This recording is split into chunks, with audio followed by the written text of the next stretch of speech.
नमस्कार मित्रांनो, माझा जॉब यूट्यूब चॅनलवर आपल्या सगळ्यांचं स्वागत आहे. आज आपण एका जबरदस्त सरकारी नोकरीच्या संधीबद्दल बोलणार आहोत. महावितरणमध्ये तब्बल 300 पदांसाठी भरती जाहीर झाली आहे. चला तर मग या मोठ्या संधीबद्दल सगळी माहिती सविस्तरपणे घेऊया. या माहितीमध्ये आपण पाहणार आहोत की कोण अर्ज करू शकतं, पदं कोणती आहेत, पात्रता काय आहे, म्हणजे A to Z सगळी माहिती, जेणेकरून अर्ज करताना कोणताही गोंधळ उडणार नाही. बघा, हे वाक्य थेट त्यांच्या जाहिरातीतून घेतलं आहे. भारतातील सर्वात मोठ्या वीज वितरण कंपनीमध्ये काम करण्याची आपली संधी. अरे वाह, म्हणजे ही फक्त एक साधी नोकरी नाहीये, तर देशातल्या सगळ्यात मोठ्या पॉवर डिस्ट्रीब्युशन कंपनीचा एक महत्त्वाचा भाग बनण्याची ही संधी आहे. यावरूनच या जॉबचं महत्त्व कळतं. चला तर आता सगळ्यात महत्त्वाच्या भागाकडे वळूया, म्हणजे नक्की कोणती पदं आहेत आणि किती जागा आहेत ते बघू. एकूण 300 जागा. हो, अगदी बरोबर ऐकलत. तब्बल 300 पदं आहेत. आणि ही पदं 2 वेगवेगळ्या जाहिरातीमध्ये विभागलेली आहेत. पहिली आहे इंजिनिअरिंगच्या विद्यार्थ्यांसाठी आणि दुसरी आहे फायनान्स आणि अकाउंट्सच्या प्रोफेशनल्ससाठी. म्हणजे बघा, दोन्ही क्षेत्रांसाठी ही एक मोठी संधी आहे. बरं, आता बघूया इंजिनिअरिंगची पदं. इथे बघा, अतिरिक्त कार्यकारी अभियंता डिस्ट्रिक्टसाठी 94 जागा आणि उपकार्यकारी अभियंता डिस्ट्रिक्टसाठी 69 जागा आहेत.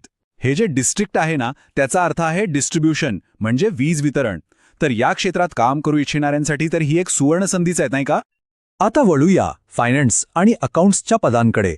इथे तर बघा, डेप्युटी मॅनेजर म्हणजे उपव्यवस्थापक पदासाठी तब्बल 82 जागा आहेत.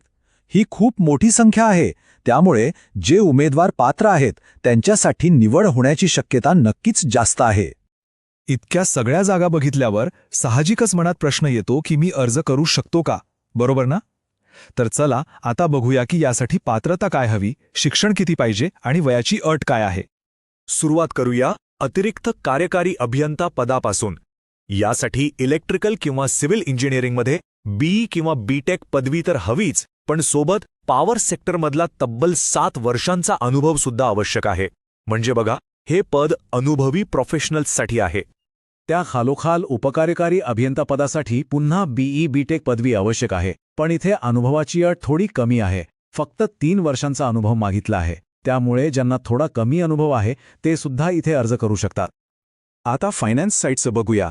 सिनियर मॅनेजर आणि मॅनेजर या पदांसाठी CA किंवा ICWA म्हणजे CMA फायनल पास असणं गरजेचं आहे. सिनियर मॅनेजरसाठी 7 वर्ष आणि मॅनेजर पदासाठी 3 वर्षांचा अनुभव लागेल. आणि हे खूप महत्त्वाचं आहे, उपव्यवस्थापक पदासाठी पात्रतेचे अनेक पर्याय दिले आहेत. उमेदवार CA असेल, ICWA असेल, MCOM असेल किंवा BCOM सोबत फिनान्समध्ये MBA केलं असेल तरीही चालेल. आणि अनुभव फक्त 1 वर्षाचा. त्यामुळे अनेक जणांसाठी हे दार उघडं झालं आहे. खरंच ही एक मोठी संधी आहे. आता वयोमर्यादेबद्दल बोलूया. हे अगदी सोपं आहे. जी सिनियर लेवलची पदं आहेत, म्हणजे ॲडिशनल एक्झिक्युटिव्ह इंजिनियर आणि सिनियर मॅनेजर, त्यांच्यासाठी वयाची अट आहे 40 वर्ष. आणि जी डेप्युटी लेवलची पदं आहेत, जसं की डेप्युटी एक्झिक्युटिव्ह इंजिनियर आणि डेप्युटी मॅनेजर, त्यांच्यासाठी वयोमर्यादा आहे 35 वर्ष. अर्थात सरकारी नियमानुसार वयामध्ये सवलतसुद्धा आहे. जे राखीव प्रवर्गातले उमेदवार आहेत त्यांना 5 वर्षांची सूट मिळेल. दिव्यांग व्यक्तींसाठी वयोमर्यादा 45 वर्षांपर्यंत शिथिल आहे. आणि जे उमेदवार आधीपासूनच महावितरणमध्ये काम करत आहेत त्यांच्यासाठी तर वयाची अट 57 वर्षांपर्यंत आहे. त्यामुळे खूप जणांना याचा फायदा होईल.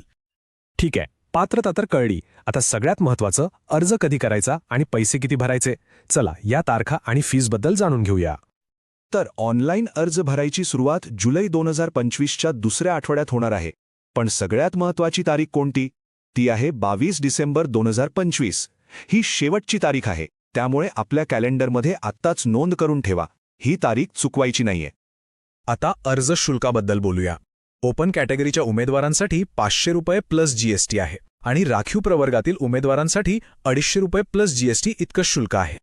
बरं, अर्ज तर भरला, पण मग निवड कशी होणार? सिलेक्शन प्रोसेस काय आहे आणि अर्ज नक्की कसा करायचा? चला तेही समजून घेऊया.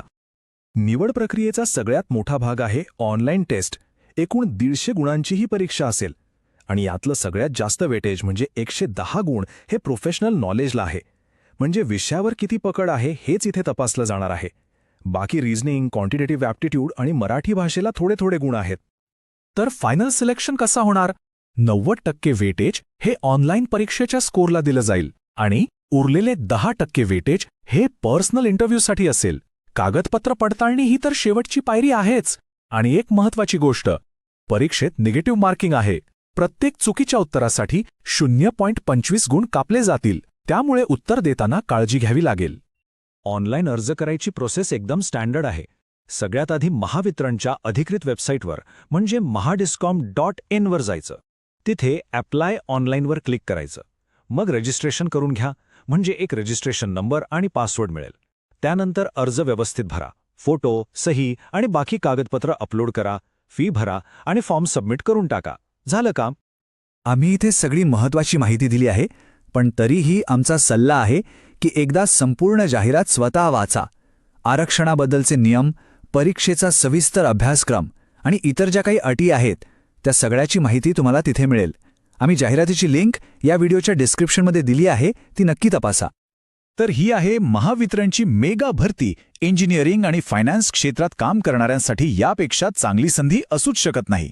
मग काय, महावितरणसोबत आपल्या करिअरला एक नवी ऊर्जा देण्यासाठी तयार आहात ना?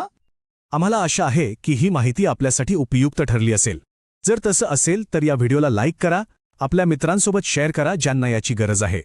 आणि हो, भविष्यात अशाच सरकारी आणि खासगी नोकऱ्यांच्या अपडेट्ससाठी माझा जॉब यूट्यूब चॅनलला सबस्क्राईब करायला अजिबात विसरू नका. चला, भेटूया पुढच्या अपडेटसोबत.